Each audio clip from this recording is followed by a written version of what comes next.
Hi, this is Ed Cohen, and I'd like to discuss with you a little bit about the opioid crisis here in America. Do you know that 99% of all the opioids in the world are consumed by Americans? How did we get here? I'll explain in a minute. But I want to tell you a little story about what happened to me.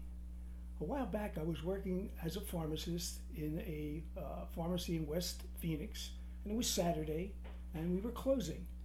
And the girl who was working with me was walking back into the pharmacy, and behind her was a man with a gun. He came back in the pharmacy, and he said, "I won't hurt you. I just need the Percocet and the generic Percocet. Where is it?" I pointed to the shelf, and there were two bottles there, and he took them. But at the same time, the money, the cash for the day, was sitting on the counter. And I said, "Don't you want that too?" "Oh," he said, "Yeah, maybe I will. I'll take it." But that was secondary because the street value of those drugs far outweighed any cash that was sitting on the counter.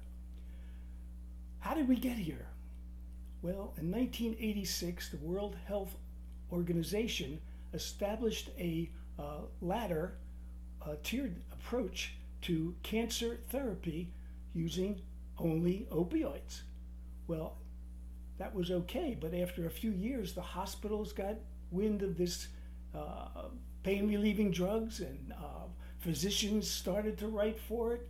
And at that point, manufacturers who were only manufacturing opioid drugs started an aggressive marketing campaign. And that led to abuse, street value of Percocet, street value of heroin, street value of OxyContin. It's mind-boggling, but what can we do to stop it?